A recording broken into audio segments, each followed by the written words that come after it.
Salutations, chers amis. Je présente à votre attention les dysfonctionnements et pannes les plus courants qui surviennent sur le Lexus RX. Premièrement, des informations générales. Ne vous attendez pas à voir des transmissions manuelles sur le RX, il n'y a que des transmissions automatiques ici.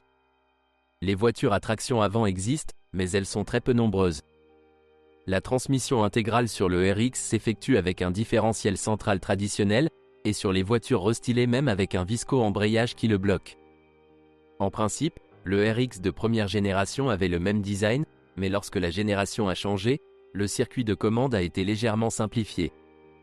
Une voiture avec un tel verrou ne devient pas un SUV sérieux, mais sur des surfaces glissantes, la tenue de route est un peu meilleure.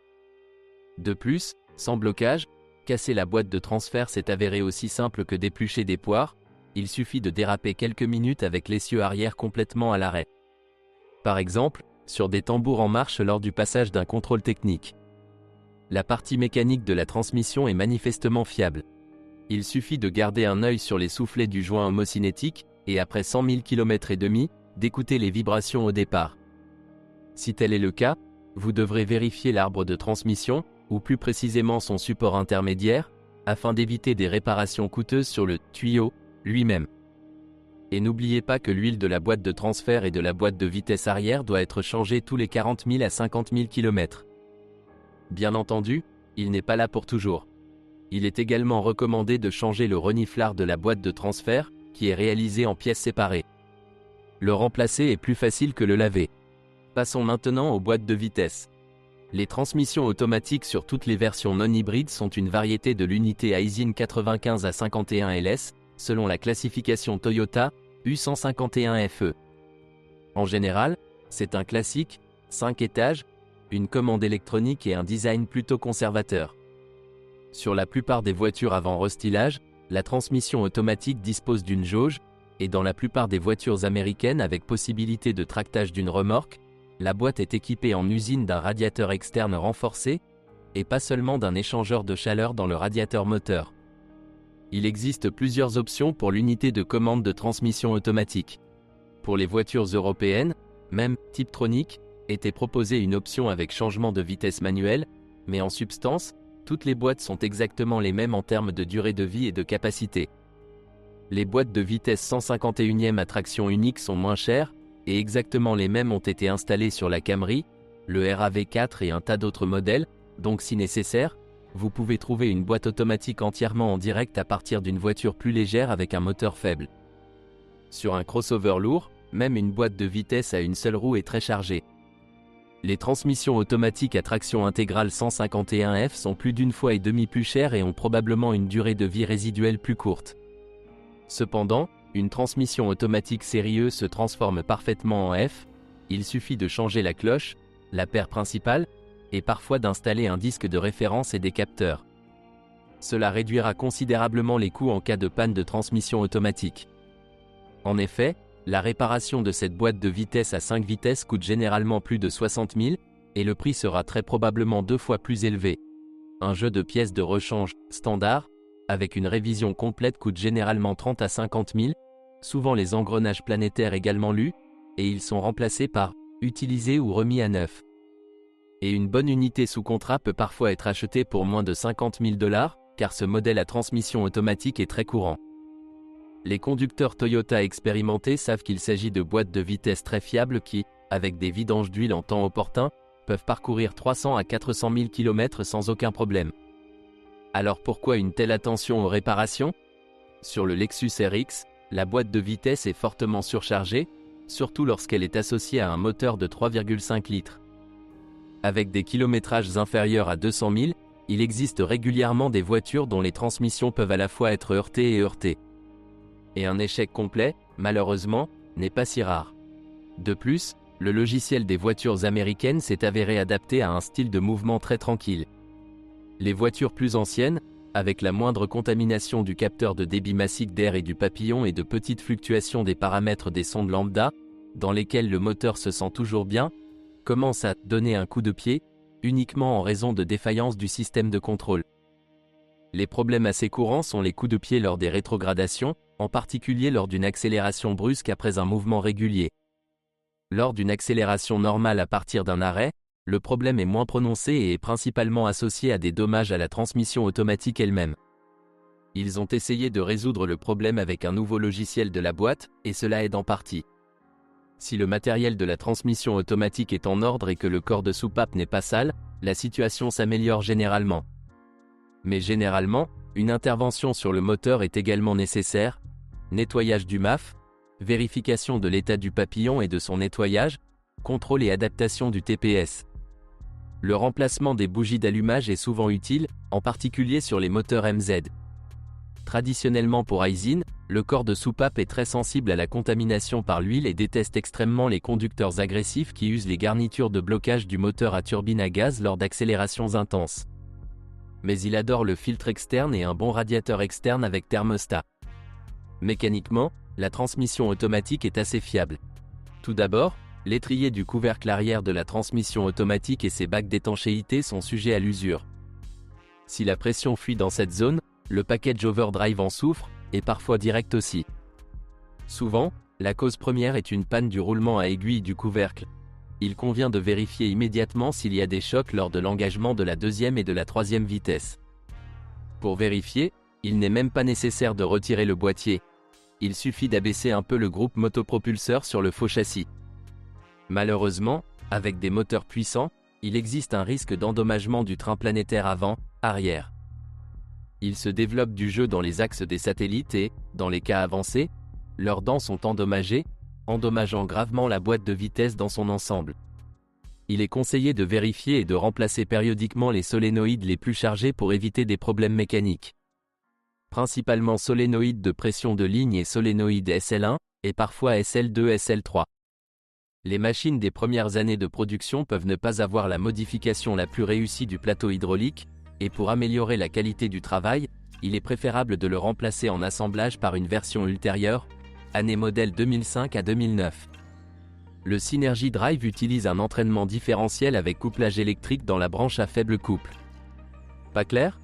C'est assez difficile à expliquer avec les doigts, mais nous allons essayer. Imaginez une conception de deux différentiels, dont l'un divise le flux de puissance en deux branches et le second le rassemble.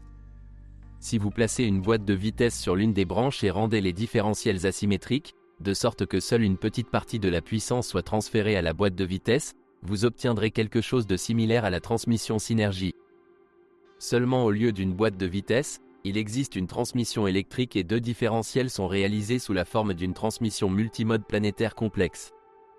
Une transmission électrique peut découpler complètement cet entraînement. Dans ce cas, la voiture ne fonctionnera qu'en traction électrique, fonctionner uniquement en mode générateur, ou bloquer complètement la branche à l'aide d'un verrou mécanique. Toute la puissance du moteur sera transmise uniquement via des différentiels par liaison mécanique. En faisant varier le rapport de démultiplication de la combinaison générateur-moteur électrique, vous pouvez obtenir n'importe quel rapport de démultiplication pour cette boîte de vitesse par rapport au moteur à combustion interne et à l'arbre de sortie. J'espère que c'est devenu plus clair. Sinon, ne vous inquiétez pas, le design est vraiment extrêmement complexe, multimode et unique à sa manière. Et son fonctionnement n'est étonnamment pas capricieux, car il y a un minimum d'hydraulique complexe, la mécanique est très fiable et la charge va principalement à la partie électrique. La gamme de moteurs du Lexus RX n'est pas très impressionnante en termes d'étendue, mais elle est d'excellente qualité. Avant le restylage, les voitures étaient équipées de moteurs V6 de la série MZ d'un volume de 3,0 et 3,3 litres. Après restylage, la version de ce moteur est restée en hybride. Ce sont tous des moteurs 1 MZFE et 3 MZFE, anciens combattants de l'école Toyota.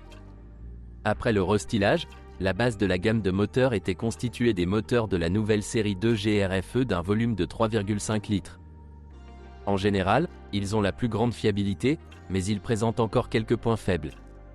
Avec un entretien régulier, tous les moteurs ont une chance de parcourir 300 à 350 000 km sans réparation majeure et, avec un peu de chance, même de dépasser un demi-million de kilomètres. Et les ennemis de ces moteurs nous sont bien connus: mauvais choix d'huile, surchauffe, filtre encrassé, dysfonctionnement des systèmes d'alimentation et de contrôle, dysfonctionnement de la transmission et conduite agressive. Le point faible commun à tous les Lexus RX, sauf la version hybride, est le radiateur principal. Son remplacement régulier et la surveillance des fuites sont la clé d'une longue durée de vie des moteurs. le radiateur est sujet aux fuites de réservoir en partie basse. Comme beaucoup le croient, en raison d'une conception et de fixation peu réussies, la longue partie inférieure s'affaisse. Les nœuds non originaux ont souvent une durée de vie plus longue et sont moins sensibles aux problèmes, mais vous devez vous assurer qu'ils ne sont pas plus fins. De plus, sur tous les moteurs, la durée de vie de la pompe est inférieure à la moyenne, cela vaut donc la peine de l'écouter régulièrement. Il échoue particulièrement souvent sur les 2GR, mais sur les moteurs MZ, cette unité n'est pas non plus parfaite et est également difficile à remplacer. Les moteurs MZ sont réputés pour leur durabilité et dans les voitures particulières, ils sont véritablement éternels. Mais vous devrez vous rappeler certaines choses. Premièrement, ces moteurs ont un entraînement par courroie de distribution. Il est fiable, mais il faut juste penser à le changer et ne pas lésiner sur les pièces. Et surveiller les fuites d'huile, très dangereuses pour la courroie de distribution.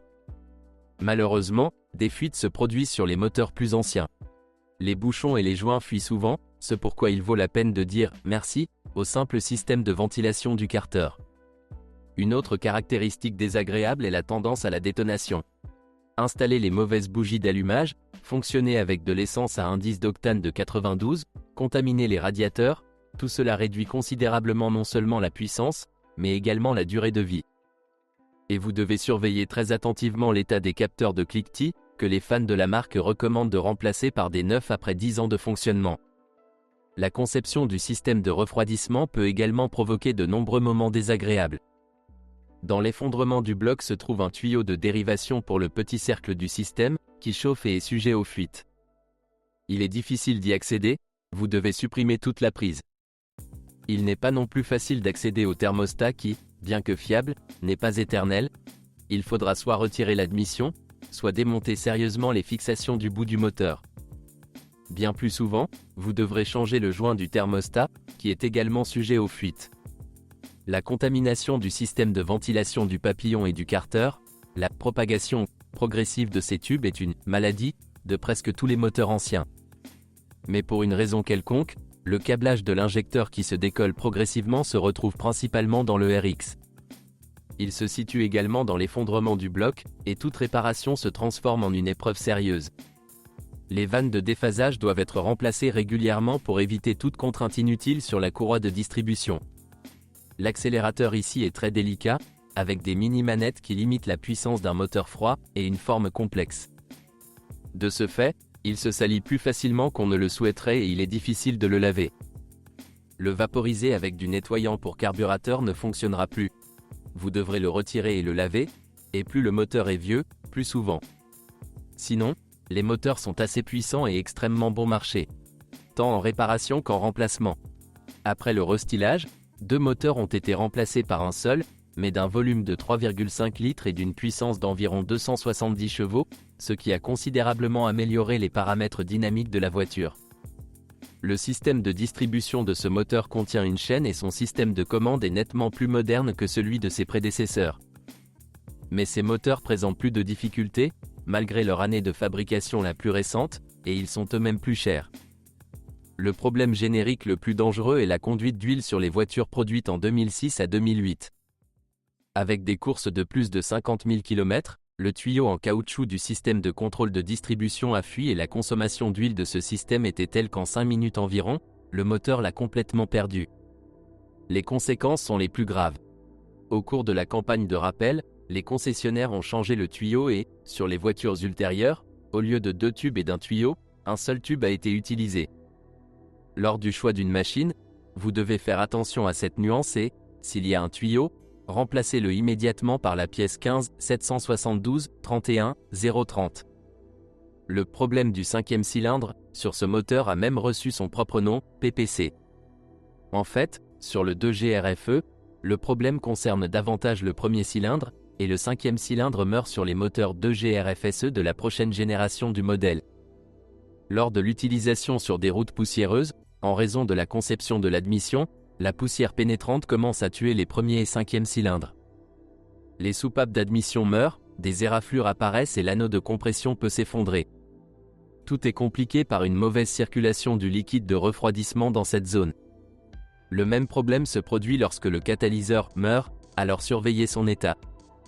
Lors de l'achat, Il est recommandé d'inspecter soigneusement le collecteur d'admission et le papillon pour détecter la présence de sable, et l'endoscopie n'endommagera pas les cylindres. Et même un simple test de compression peut vous en dire beaucoup sur les performances du moteur. Après l'achat, vous devez acheter uniquement des filtres de haute qualité, les mettre sur du lubrifiant silicone et surveiller l'état du catalyseur, notamment dans les régions où les démarrages à très basse température sont nombreux. Ils usent grandement cet appareil. La durée de vie de la pompe est parfois offensivement courte. L'original peut fuir à des kilomètres allant jusqu'à 50 000. Les voitures provenant des régions froides sont particulièrement menacées. De plus, le moteur est très sensible au niveau de liquide et à la qualité du système de refroidissement, de sorte que même une légère surchauffe ne se produit pas sans conséquence. Lors d'un fonctionnement avec de l'huile SAE30 à faible viscosité et des charges élevées régulières par temps chaud, des éraflures sur les chemises sont possibles. Pour le RX, cela est particulièrement vrai en raison de la masse importante de la machine et des charges accrues associées. Après 200 000 km, ce serait une bonne idée de retirer et de nettoyer le carter moteur et le tuyau de réception de la pompe à huile. Pour un usage intensif en été, il est préférable d'utiliser des huiles de viscosité supérieure à SAE40. La durée de vie des chaînes varie dans une large mesure en fonction du style de fonctionnement. Il n'est pas rare que des voitures équipées de chaînes aient parcouru plus de 250 000 km et aient des kilomètres inférieurs à 100. Certes, le bruit de la chaîne au démarrage est souvent confondu avec le bruit des embrayages déphaseurs, qui ne sont pas réalisés de la meilleure des manières. Ce bruit est tout à fait inoffensif, les couplages sont solides, mais les perfectionnistes le trouveront extrêmement désagréable. Le prix des nouveaux accouplements est assez élevé et le bruit est garanti avec un kilométrage supérieur à 60 000. Malgré ces petits défauts, le moteur est assez durable et fiable. Et même facile à réparer. Malheureusement, la taxe sur les moteurs d'une puissance supérieure à 250 chevaux est trop élevée, ce qui est désagréable pour les voitures assez économiques à exploiter. Cependant, si vous souhaitez une voiture globalement plus fraîche, vous n'avez pas d'autres options. C'est ici que sont épuisées les informations sur les problèmes du Lexus RX LL. Si vous en savez plus ou n'êtes pas d'accord avec ce que vous avez entendu, je vous attends dans les commentaires.